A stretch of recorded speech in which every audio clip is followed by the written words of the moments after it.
চিনেন? ওই যে একটা বক্সের মধ্যে মাছগুলা ঘোরাঘুরি করে, দেখেছেন বাসায়? এরা কেন ঘুরে, কখনো জিজ্ঞাসা করেছেন নিজেকে যে ওরা কেন একই রাস্তায় বারবার ঘোরে? হ্যাঁ বলেন। ব্রেইনের ধারণ ক্ষমতা এতটুকুই, ও যে রাস্তা দিয়ে যায় ও ভুলে যায় কোন রাস্তা দিয়ে এসেছে। ওই জন্য প্রতিবার এই রাস্তাকে ওর কাছে নতুন বলে মনে হয়। এত স্বল্প জ্ঞান আল্লাহ পাক ব্রেন তাকে দিয়েছে, কিন্তু তারপরেও সে আল্লাহর অবাধ্যতা করে না, কিন্তু সে আল্লাহর ইবাদত করে, ওই মাছ আল্লাহর ইবাদত করে। এখন আমাদের সমাজে এমন কিছু মানুষ দেখতে পাওয়া যায়, জ্ঞান বুদ্ধি মাশাআল্লাহ এমন বলদের পর্যায়ে, যদি বলি কাশ্মীর মনে হচ্ছে জান্নাত, বলবে যে কাশ্মীরকে জান্নাতের সাথে তুলনা করছে। সুবহানাল্লাহ। যাই হোক, আপনাকে যেটা বলছিলাম, যদি এই বিয়ের ডিসিশন আপনি ঠিক রাখতে পারেন, দুনিয়াতে জান্নাতের একটা ফ্লেভার পাবেন ইনশাআল্লাহ। এই সৌভাগ্য নবী সাল্লাল্লাহু আলাইহি ওয়াসাল্লামের হয়েছিল, কারণ তার ঘরে খাদিজা রাদিয়াল্লাহু আনহার মতো একজন স্ত্রী ছিলেন। সারা দুনিয়া তার বিরুদ্ধে, কিন্তু বাসায় গেলে তিনি প্রশান্তির সাথে থাকেন। এটা নিয়ামত না? আর নূহ আলাইহিস সালাম, সারা দুনিয়ার সাথে লড়তে হয়, বাসায় এসে আবার ওয়াইফের সাথে লড়তে হয়। নূহ আলাইহিস সালামের ওয়াইফ কিন্তু ঈমানদার ছিলেন, বুঝছেন দাদা? তো এই যে দুনিয়াতে পরীক্ষা। এখন দেখুন, আপনাদেরকে বলতে যাচ্ছি যে রমাদান আমাদেরকে তাকওয়া শিখিয়েছে, মানে আল্লাহ পাকের সমস্ত নিষেধ বর্জন করা। একটা হাদিস বলি, আপনি বুঝতে পারবেন। আল মুমিন, মুমিন মুসলিম, আল মুমিন আল মুসলিম মান সালিম আল মুসলিমুনা মিন লিসানিহি ওয়া ইয়াদিহি, যার হাত এবং জবান থেকে অন্য মুসলিম নিরাপদ থাকে। আর আল মুহাজির, মুহাজিরকে মান হাজারা মা নাহাল্লাহু আন, আল্লাহ পাক যা নিষেধ করেছেন এখান থেকে সে দূরে থাকে, আল্লাহর নিষেধ থেকে দূরে থাকে। আল্লাহর নিষেধ থেকে দূরে থাকলে পরে তাকওয়ার ফ্লেভার পাওয়া যায়। স্ত্রী ছিল হালাল, আমি ছেড়ে দিয়েছিলাম। পানি পান করা কি হালাল না হারাম? হালাল, কিন্তু রোজা রেখে ছেড়ে দিয়েছে। খাবার খাওয়া কি হালাল না হারাম? হালাল, রোজা রেখে ছেড়ে দিয়েছে। আল্লাহ পাকের হালাল গুলো বর্জন করেছে, হারাম কি করতে পারবো? এই জিনিসটার নাম তাকওয়া। রমজান এই শিক্ষা দিয়ে যায় নাই ভাই? বলেন, রমজান এই তাকওয়ার শিক্ষা দিয়ে যায় নাই? অতএব এই শিক্ষাটাকে সারা বছর ধরে রাখবো ইনশাআল্লাহ। পারা যাবে ইনশাআল্লাহ? আল্লাহ আমাকে তৌফিক দেখ, আপনাদের সবাইকে তৌফিক দেখ, যেন সারা বছর যে কাজই করব আল্লাহ সন্তুষ্টির জন্য করব, যে কাজই করব নবীর তরিকায় করব, যেই কাজ আল্লাহর নবী এবং আল্লাহ পছন্দ করেন সেই কাজ বেশি বেশি করব, যেই কাজ আল্লাহ নবী পছন্দ করেন না সেই কাজ করব না। সহজ কথা ইনশাআল্লাহ। আল্লাহ আমাকে তৌফিক দেখ, আপনাদের সবাইকে তৌফিক দান। আর এই কাজটা শুধু নামাজে, রোজায়, হজ জাকাতেই না, বরং আপনার ব্যবসা, আপনার সংস্কৃতি, আপনার পরিবার, আপনার রাজনীতি সবখানেই করতে হবে। এই জায়গায় সমস্যা, এই জায়গায় মানুষ মানতে চায় না। এই জায়গায় বাংলাদেশের মুসলমান এখন দুই ভাগে বিভক্ত হয়ে গেছে। একগুলা হয়েছে মুনাফিক মার্কা, একগুলা মুমিন মার্কা। দুইটা মার্কা এখন স্পষ্ট হয়ে গেছে। মুনাফিক মার্কা কারা? নামাজ, রোজা, হজ জাকাত ইসলাম মানতে চায়, এখানে ইসলাম মানতে আমার কোনো আপত্তি নাই, কিন্তু জীবনের অন্যান্য ক্ষেত্রগুলো যেগুলো পড়ে আছে এখানে ইসলামের কথা বলতে আসেন না, খবরদার। সমস্যা এখানে। তো বিশ্বাস করেন, এদের জন্যই কবরের আযাব অপেক্ষা করছে। কবরের আযাব কেন? এমনি এমনি বলি না এই কথাটা। আব্দুল্লাহ বিন উবাই কি চিনেন নাকি? চিনেন? আব্দুল্লাহ বিন উবাইয়ের নাম শুনছেন? সূরা তাওবার অনেক বড় একটা অংশ একে কেন্দ্র করে আয়াত নাযিল হয়েছে। আব্দুল্লাহ বিন উবাই কে ছিল বলেন? মুনাফিকের সর্দার, শুধু মুনাফিকের। বলেন তো আব্দুল্লাহ বিন উবাই নামাজ পড়তো কিনা? নামাজ পড়তো কিনা? আব্দুল্লাহ বিন উবাই নবীর সাথে উহুদের মাঠেও যাচ্ছিলেন, নবীর সাথে তরোয়াল নিয়ে উহুদের মাঠে যাচ্ছিলেন যুদ্ধ করতে।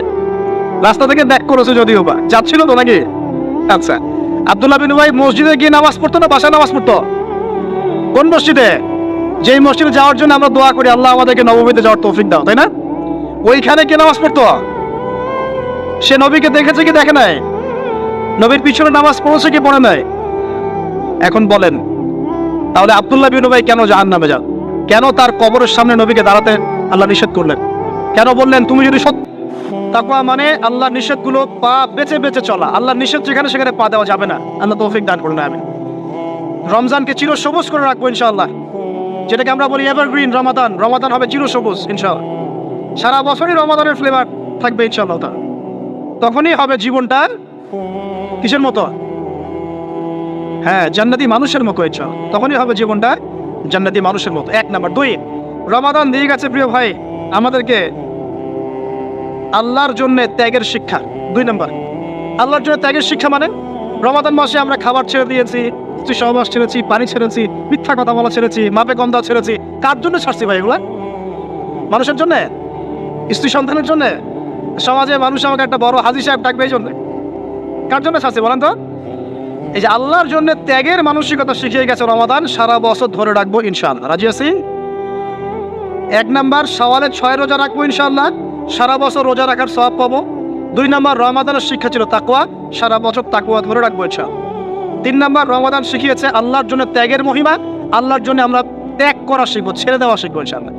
আর আমি আমার ক্ষুদ্র জীবনে অভিজ্ঞতা থেকে দেখেছি ছেড়ে দেওয়ার মধ্যে সুখ আছে। আর মনে করেন কেউ আপনি গালি দিয়েছে, তো আপনি অনেস্ট, আপনি সৎ এবং আপনি কোনো অন্যায় করেননি, আপনি মাজলুম, তারপরে আল্লাহর সন্তুষ্টির জন্য ছেড়ে দিলে, আচ্ছা থাক কিছু দিয়েছে বা ওকে কিছু বললাম না, ছেড়ে দিল।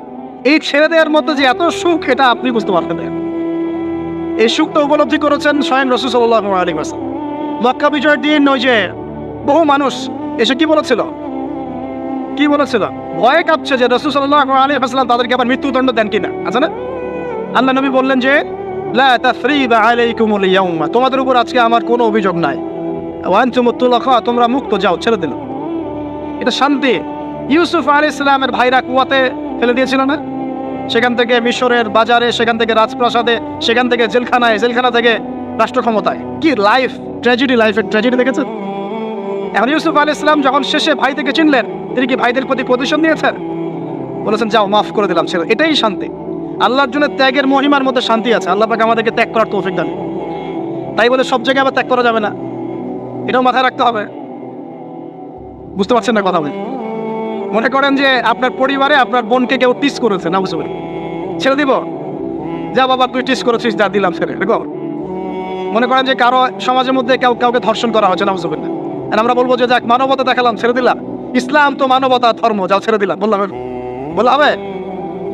সব জায়গায় ইসলাম মানবতা শেখায় নাই, কারণ কোনো জায়গায় মানবতা না শেখানোটাই ফরজ। একজন চোরের উপর আপনি কি মানবতা দেখাবেন? একজন ধর্ষকের উপর আপনি কি মানবতা দেখাবেন যে আরো ধর্ষণ কর বাবা, যা, উৎসাহ দিবেন? একজন খুনি, আপনি কি তাকে মানবতা দেখাবেন? তা ফাঁসি দিবেন? তো এই যে কিছু মানুষ এখন বলে ইসলাম মানে শান্তি, আর শান্তি মানে শান্তির সুবাতাস, বুঝছেন?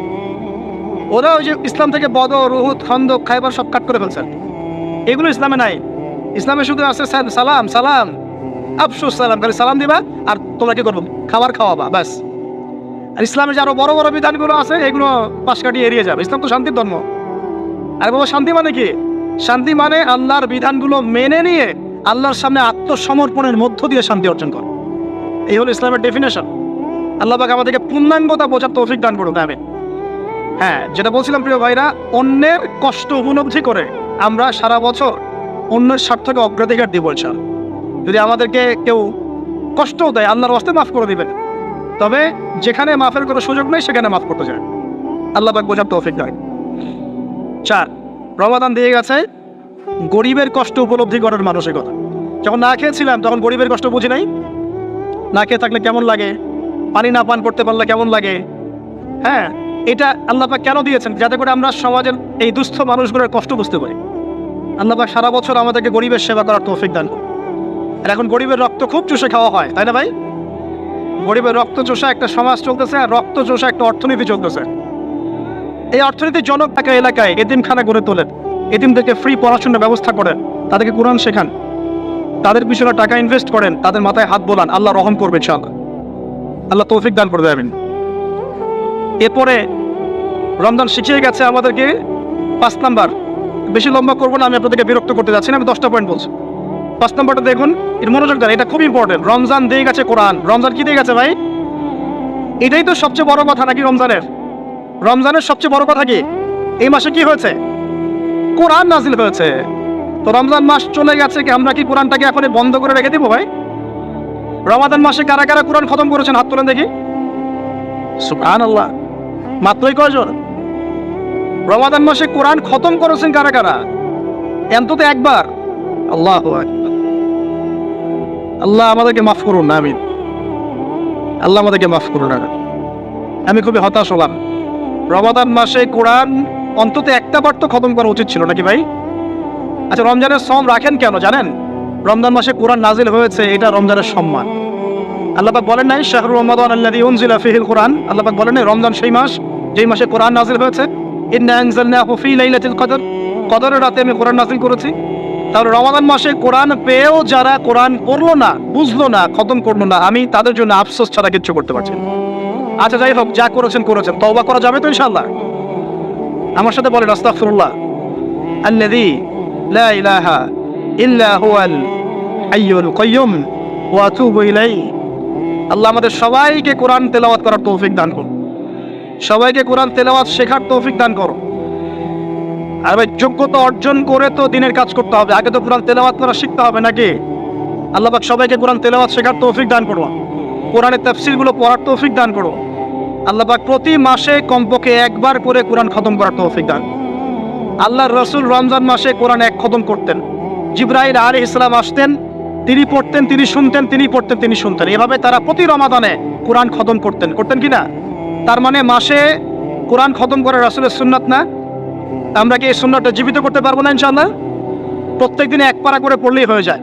এক পারা মানে 20 পৃষ্ঠা। এই হাফেজি কোরআনের 20 পৃষ্ঠা, সময় লাগবে সর্বোচ্চ 1 ঘন্টা থেকে 1.5 ঘন্টা, সর্বোচ্চ 1 ঘন্টা থেকে 1.5 ঘন্টা। যারা হাফেজ তাদের সময় লাগে আধা ঘন্টাও না, আধা ঘন্টা। পারবো না ভাই ইনশাআল্লাহ? আল্লাহ পাক এই রমজান মাসের এই কোরআনকে সারা বছর আঁকড়ে ধরার তৌফিক দান করুন। এই কোরআন নাজিল হওয়ার পরে আইয়ামে জাহিলিয়াত পরিবর্তন হয়েছিল, আবু জাহেলের শাসন পরিবর্তিত হয়ে মুহাম্মাদের শাসন হয়েছে। অতএব কোরআন থেকে বিমুখ জাতি কখনো দিন কায়েম করতে পারবে না। আল্লাহ পাক বোঝার তৌফিক দান করুন, আমিন। আমাদের যুবক ভাইরা একটু ওয়াদা করতে পারি তো ইনশাআল্লাহ সবাই কোরআন তেলাওয়াত করা শিখবো, প্রত্যেক মাসে এক খতম দেবো ইনশাআল্লাহ, কোরআনের অর্থ পড়বো ইনশাআল্লাহ। না অর্থ পড়ার দরকার নাই, খালি প্রত্যেক হরফে 10 নাকি কামাই করবো, অর্থ পড়ার কোনো দরকার নাই ভাই? আচ্ছা যাক, কিছু মানুষ আবার রাগ করে অর্থ পড়তে বললে, কারণ স্বার্থ আছে। যদি আপনারা কোরআনের অর্থ পড়া শুরু করেন এবং হাদিস চর্চা করা শুরু করেন, দিনই পড়াশোনা করা শুরু করেন, তখন তো অনেক ধর্ম ব্যবসা বন্ধ হয়ে যাবে। কথা বুঝতে পারছেন না মনে হয়? তা আপনারা যদি শিক্ষিত হওয়া শুরু করেন, কোরআনের A to Z অর্থ পড়া শেষ করেন, হাদিসগুলো পড়া শুরু করেন, ওলামায়ে কেরামের সাথে পরামর্শ করে বইপত্র পড়া শুরু করেন, হ্যাঁ, বিভিন্ন ইসলামিক কোর্সগুলো করতে থাকেন, আস্তে আস্তে আপনার যোগ্যতা বাড়বে। তখন তো আপনি কি করবেন না, ধর্মের নামে বিভ্রান্ত হতে চাইবেন না। অনেকের তখন ধর্ম ব্যবসাটা কি হবে, বন্ধ হয়ে যাবে। অতএব এই কারণে অনেকে চায় না যে মানুষ কোরআনের অর্থ বুঝুক। আমি আমার মন থেকে আপনাদেরকে রিকোয়েস্ট করছি, সবাই কোরআনের অর্থটা পড়ার চেষ্টা করেন। পারা যাবেন ইনশাআল্লাহ ভাই? আল্লাহ আমাকে তৌফিক দেখ, আপনাদের সবাইকে তৌফিক দান। আর কমপক্ষে দিনে এক পারা করে কোরআন তেলাওয়াত করবেন। আল্লাহ মা বোনদেরকে তৌফিক দেখ, আপনাদের সবাইকে তৌফিক দান। এটা হলো 5 নাম্বার। 6 লাইলাতুল কদর মনে আছে? কোন দশকে ছিল? আচ্ছা কি মনে হয় আপনাদের এবার কদর কততম রাতে ছিল? কি মনে হয় বলেন তো, কে কি বলেন? বেজর তো জানি, কার কার মনে হয় 21-এ ছিল? কার মনে হয় 23, 27, 29? কার কার কি মনে হয়? আমি আমার জীবনে, এবার আমি আমার অভিজ্ঞতা বলি, আমার জীবনে এইরকম রমাদান আমি কখনো কাটাই নাই। আমার কাছে মনে হয়েছে এই রমজানেও আল্লাহ আমাদের প্রতি নারাজ হয়ে আছে।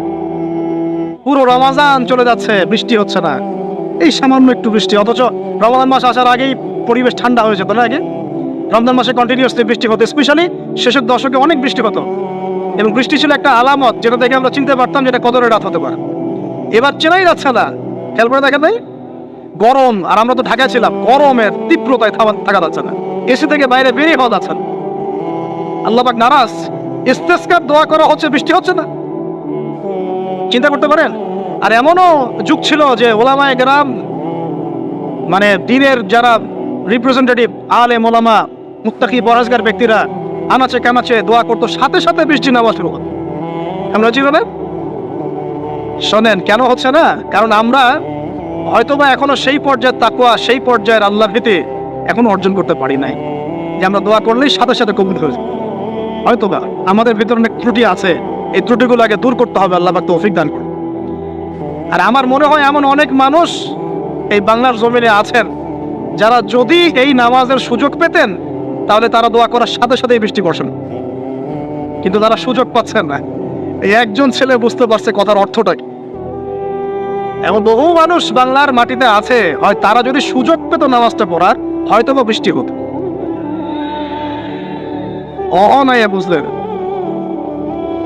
একটু লেটে বোঝেন। আচ্ছা, বাংলাতে এমন অনেক মানুষ আছে যারা নীরবে নিভৃতে তাহাজ্জুদে আল্লাহর কাছে এত কান্নাকাটি করে, এত আমল করে, এত পরহেজগার মানুষ, তাদের দোয়ার বদৌলতে অনেক কিছু হয়। এটা আপনারা বিশ্বাস করেন? বিশ্বাস করতে হয়। আল্লাহ পাকের এই বান্দারা দুনিয়াতে আছে বলেই বহু কিছু হয়।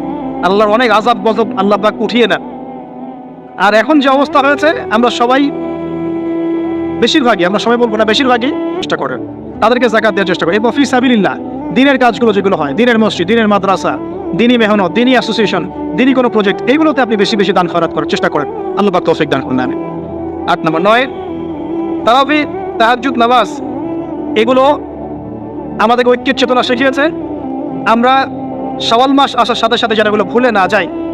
এবং ওই যে প্রথমে বলেছিলাম যে রমাদান মাসে কেবলা পরিবর্তন হয়েছে, একটা নতুন জাতির উত্থান ঘটেছে, মানে ইহুদি খ্রিস্টান জাতির সাথে আমরা বিচ্ছেদ ঘোষণা করেছি। এখন সারা বছর আমরা যেন তাদের কৃষ্টি কালচার এগুলো ফলো করা শুরু না করি। কেবলা পরিবর্তনটা মানে কি? মানে ওদের সাথে আমরা চলবো না, আমরা নতুন কেবলা নিয়ে এসেছি, নতুন জাতি আমাদের। এখন আমরা কি আমাদের জীবনের বিভিন্ন ক্ষেত্রে আমরা কি ওদের আদর্শ, ওদের নীতি, ওদের রীতি এগুলো ফলো করতে পারি? পারি না। যদি কেউ করি তাহলে কেবলা পরিবর্তনের অর্থ আমরা বুঝতে পারি নাই। এটা আমাদের খুব ভালো করে আয়ত্ত করতে হবে। আর সর্বশেষ যে কথাটা বলতে চাই সেটা হলো, রমাদান মাসে ওই যে বদরের যুদ্ধ হয়েছিল, মনে আছে? ওই যে প্রথমে বলেছিলাম, তো বদরের যুদ্ধটা ছিল জালেমের বিরুদ্ধে মাজলুমের অবস্থা। আবু জাহেল না জালেম ছিল না? নবী সাল্লাল্লাহু আলাইহি ওয়াসাল্লাম তারা মাজলুম ছিলেন না? এই যে মাজলুমের লড়াই জালেমের বিরুদ্ধে, এটা সারা বছর কন্টিনিউ থাকতে হবে।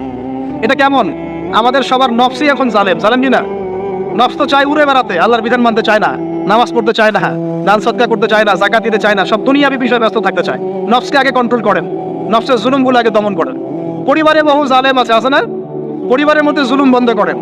তারপরে আস্তে আস্তে অর্থনীতি ব্যবসায় আসেন, এখানে জুলুম আছে না? এই জুলুম বন্ধ করার চেষ্টা করেন। তারপরে সমাজের মধ্যে অনেক জুলুম হয় না?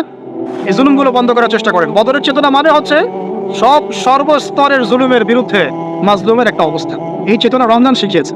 তো প্রিয় ভাইরা, এই রমাদান চলে গেছে ঠিকই, আমাদের কাছে দিয়ে গেছে প্রথমত শাওয়ালের 6 রোজা, রাখবো তো ইনশাআল্লাহ। দিয়ে গেছে আমাদেরকে তাকওয়া অবলম্বনের মাধ্যমে আল্লাহ ভীতি অর্জন করবো তো ইনশাআল্লাহ। রমাদান দিয়ে গেছে আমাদের সবাইকে যে আমরা গরিবের কষ্ট উপলব্ধি করার চেষ্টা করবো। আল্লাহ পাক তৌফিক এনায়েত করুন, আমিন। 4 নম্বর রমজান দিয়ে গেছে আল্লাহর জন্য ত্যাগের একটা মহিমা। আমরা আল্লাহ পাকের জন্য জীবনের সর্বস্তরে ত্যাগ স্বীকার করার মানসিকতা লালন করবো ইনশাআল্লাহ। তো এই যে ঘুমটা আপনি ঘুমাচ্ছেন, ইনশাআল্লাহ আপনার ঘুমটা কি হচ্ছে? ইবাদত হচ্ছে না? আলহামদুলিল্লাহ। আলেম যারা, তাদের ঘুমও ইবাদত। যারা মুসলিম, মুমিন, মুত্তাকি, আলেম, তাদের ঘুমগুলো কি ইবাদত। এখন ঘুমান শেষ, ঘুমের মধ্যে যদি দুঃস্বপ্ন দেখেন তাহলে আপনি বাম দিকে 3 বার থুতু ফেলবেন, ফেলে আউযু বিল্লাহি মিনাশ শাইতানির রাজিম পড়বেন, পরে পাশ পরিবর্তন করে আবার ঘুমাবেন। এটা হয় না ঘুমের মধ্যে অনেক সময়? অনেকের বোবা ধরে, শ্বাস নিতে পারে না। এগুলো এই জন্যই হয় কারণ তারা ঘুমানোর আগের জিকির আজকারগুলো করেন। নিয়মিত করলে এগুলো সমস্যা ইনশাআল্লাহ হবে না। আপনি নিজের ভালো নিজেই বোঝেন, হুজুরের কাছে দৌড়ানোর দরকার নাই এত বেশি। নিজের বাচ্চাকে এত দৌড়ানো, এই কবিরাজ ওই কবিরাজ, ওইখানে তাবিজ, এত তো দরকার নাই। তো নিজের আমল নিজে করেন, দেখবেন আপনি আল্লাহ পাকের পক্ষ থেকে নিরাপত্তার মধ্যে আসবেন ইনশাআল্লাহ। আল্লাহ তৌফিক দান করুন।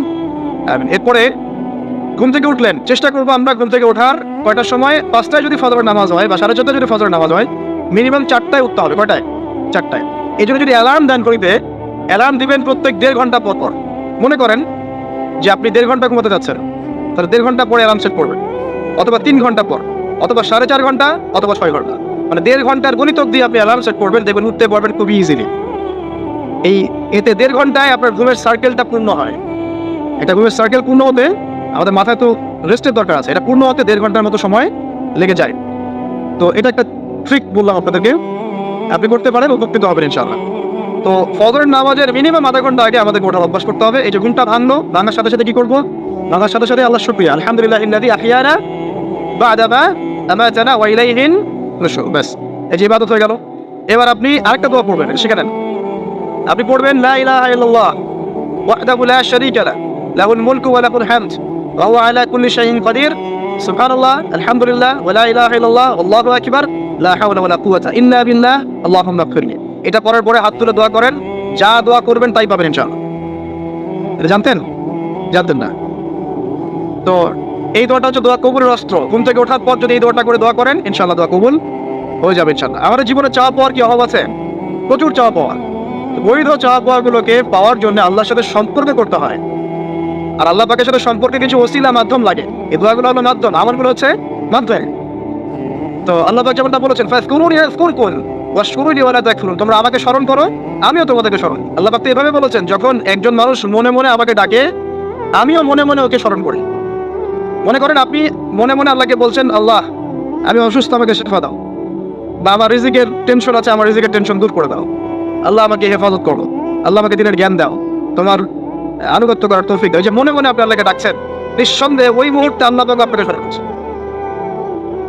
সাত আসমান ভেদ করে আরশের উপর থেকে আল্লাহ পাক আপনাকে স্মরণ করছেন। আল্লাহ পাক বলছে, যখন একজন মানুষ জনসমক্ষে আল্লাহকে স্মরণ করে, যেমন আমরা এখন করছি, জনসমক্ষে সবার সামনে আল্লাহর কথা আলোচনা করছি, আল্লাহ পাক বলছেন আমিও তখন এর চেয়ে অনেক উত্তম জনসমাবেশে ওই বান্দাদের কথা স্মরণ করি। এই মুহূর্তে আল্লাহ পাক আমাদের কথা স্মরণ করছেন। আমাদের কোনো ফিলিংস আছে?